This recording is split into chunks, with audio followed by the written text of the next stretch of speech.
Manoma, kad į Pabaltį bitės atkeliavo pasibaigus paskutiniam ledynmečiui apie 4000 metų iki mūsų eros.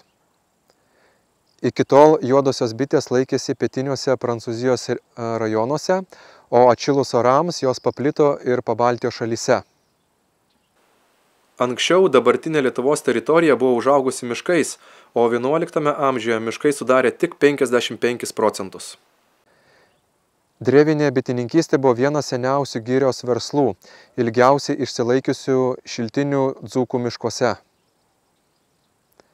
Mišką žmonėms teikė ne tik prieglobstį nuo priešų, bet ir maitino. Tarp maisto gaunamo iš miško buvo ir medaus. Pradėję naudoti medų, žmonės pastebėjo ir gydomąsias jo savybes. LDK istoriografijoje vyrauja nuomonė, jog bičių ūkis Lietuvoje turėjęs 3 raidos etapus.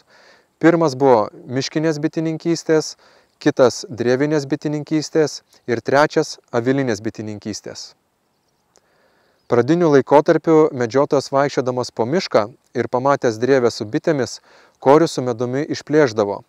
Jei landa siaura, ją su kirviu praplatindavo. Taip dažniausiai bičių šeima buvo sunaikinama. Vėliau buvo pastebėta, kad palikus kelis korius, bitės gyvena ir kitais metais vėl galima pasiimti dalį medaus. Bičių nuraminimui pradėta naudoti dūmus. Kai pastebėjo, kad bitės atsiskiria į naujas šeimas ir apsigyvena kitose drevėse, pradėjo daryti medžiuose ertmes bitėms įsikurti, kad nereikėtų toli medaus ieškoti. Taip pamažu buvo pereita prie drevinės bitininkystės ir bitininkavimo tradicijų. Įsigalėjus baudžiavai dalis miškuose gyvenusių baudžiauninkų buvo drevininkai. Jie turėjo prižiūrėti bites, surinkti ir priduoti medų ir vašką. 1569 metais Žygimantas Augustas Merkinei suteikė Magdeburgo miesto teisės, rotušei vedama aktų knyga, prekybai naudojama matų sistema. Vaško matas buvo vaško akmuo, kurio svoris buvo 14–15 kg. Iš aktų knygos be teismų dėl bičių matosi, kad Merkinės pirkliai Nemunui Karaliaučių plukdė medų ir vašką, o iš ten grįždavo su metalu, druska ir prieskoniais. Pavyzdžiui, 1625 metais vasario 5 dieną Karaliaučiuje Merkinės pirklį Lauryną Mateckį apskundė Povilas Nikiporas, kad už mainytą druską netidavė vaško, todėl Karaliaučiaus pirkliai areštavo jo pinigus. Vėliau maistui pradėjus naudoti cukrų, o apšvietimui žibalą, medaus ir vaško paklausa sumažėjo, o kartu sunyko ir drevinė bitininkystė. Apie 1900 metus miškai sudarė tik 24% žemės ploto, todėl bitėms sumažėjo maitinimosi bazė. Bitininkai pradėjo ieškoti produktyvesnių bičių veislių. Iš rašytinių šaltinių matome, kad 1913 metais kretingiškis bitininkas Pečkaitis jau turėjo itališkos ir kaukazietiškos kilmės bičių. Tai vis dėlto Lietuvos vietinių bičių, šiandien dieną jas vadina tamsioji bitė, bet tai visada literatūrai buvo rašoma Lietuvos vietinė bitė, įkurdino habilituotas daktaras Jonas Balžakas. Čia buvo jo iniciatyva. Jis tada suprato, tai 70 metai, jis tada suprato, kad Lietuvoje be vietinių bičių, be jų genų turėjimo, mes prarasim labai daug. Nes kaip pagrindą buvo galima turėti, kad genetikos tikslais, veisimo tikslais, atrankos tikslais, kryžminimo tikslais. Nes vietinės bitės turėjo nuostabių savybių, be proto gerų savybių. Ir šitą draustinį įkūrė Tauragės, Jurbarko, Smalininkai miškų masyve. Man teko 75 metais, 75–76 metais, besimokant technikume, reiškia, aš mokiausi Mičiurno technikume, studijavau sodininkas daržininkystę, bet su specializacija bitininkystės man teko ten vasarom dirbti. Ir aš ne vien tenai dirbau, aš dirbau ir su Kaukazo bitėm, bet man teko ten po 2 savaitės prabūt, po 3 savaitės prabūtos miškuose su tom vietinėm bitėm. Aš tik noriu pasakyti, kad aš dar buvau visiškai vaikas ir daug ko nesupratau. kam čia šito reikia, ką čia dabar darosi. Mes eidavom, mes tarybiniais laikaisgi jokių pirštinių nebuvo. Jokių kombinizonų nebuvo su gumytėm.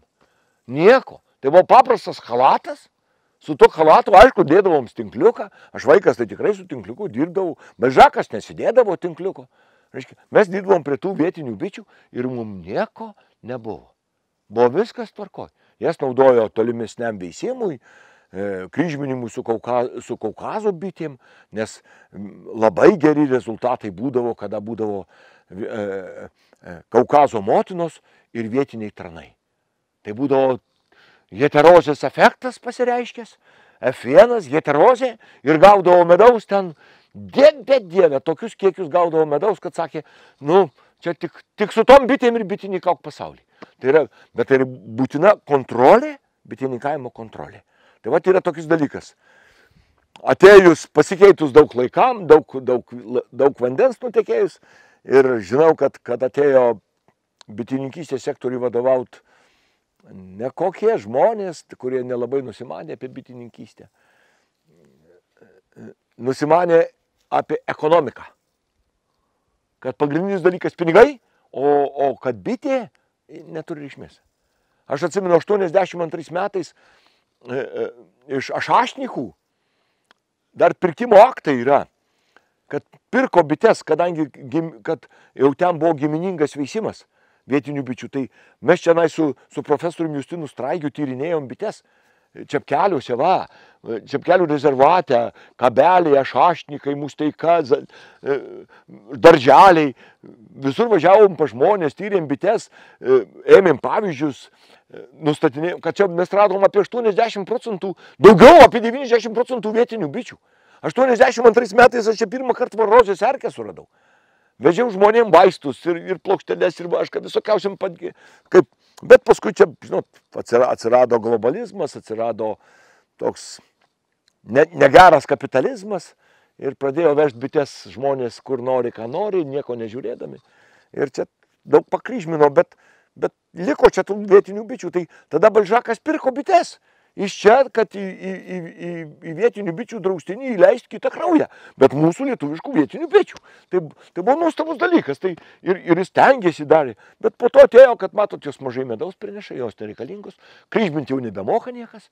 Jau atsakingo darbo nedaro, nes atsakingo darbo nedaro, nes buvo svarbiausia pinigai, straipsniai moksliniais, pinigai, o pats ir parvežė tas bites į institutą ir jas faktiškai parvežė avilius. Atgaivinti senąją drevinę bitininkystę ėmėsi Dzūkijos nacionalinis parkas, kurio vienas iš tikslų yra senųjų amatų skatinimas. Tuo tikslu 2006 metais buvo įgyvendintas projektas tradicinės bitininkystės puoselėjimas ir natūrinių pievų išsaugojimas Musteikos kaime. Buvo įkurtas drevinės bitininkystės bitynas, pastatytas bitininko namelis, iškaltos naujos drevės. Buvo manoma, kad dar gali būti išlikusių ir senųjų lietuviškų tamsiųjų bičių. Čepkelių valstybinėme rezervate laukinės bites tyrinėjęs Virginijus Moncevičius sakė, kad yra daug mišrūnių ir surasti grynaveislę vietinę tamsiąją bitę, Apis mellifera, yra maža tikimybė. Tačiau 2019 metais Gamtos tyrimų centro daktarės Laimos Blažytės Čereškienės atlikti bičių genetiniai tyrimai suteikė naujų žinių apie drevėse atšiauriomis žiemos sąlygomis išgyvenusias bites. Tyrimai parodė, kad yra išlikęs senųjų bičių genotipas, prisitaikęs prie vietinių sąlygų. Gimė idėja šalia Čepkelių rezervato įkurti vietinių bičių motinėlių poravimosi vietą. Šios idėjos autorius Elektrėnų bitininkų draugijos Bitinai pirmininkas Arūnas Adžgauskas ir pradėjo tai įgyvendinti. Buvo atliekami drevinių bičių šeimų genetiniai tyrimai ir suradus grynaveislės ar artimas grynaveislėms, ta bičių šeima buvo perkeliama į prie Čepkelių raisto įsteigtą tamsiųjų bičių bityną. Mes atkūrėme senąją drevinės bitininkystės tradiciją kartu, atkurdami ir vietinę bitę. Kaip tai pavyks, dar yra daug darbo. Tačiau sąlyčio vietos tarp drevinės bitininkystės ir Lietuvos tamsiosios bitės yra aiškios. tai drevės ir kelminiai aviliai. Ką reikia padaryti, kad mūsų darbo pabaigoje neatsitiktų taip, kaip toje pasakoje. Per barzdą varvėjo, burnoj neturėjau. Ir dar vienas klausimas kyla. Koks buvo senovinio medaus skonis? Tai yra įdomus klausimai, į kuriuos atsakymų norėtų daugelis ir ne tik bitininkų. Į šiuos klausimus bendromis bitininkų ir drevininkų jėgomis bandysime atsakyti ateityje. Dzūkijos nacionalinėme parke, kur nėra chemizuotų ūkių, galima sukurti tokias sąlygas, kuriuose galėtų darnoje gyventi ir bitės, ir žmogus.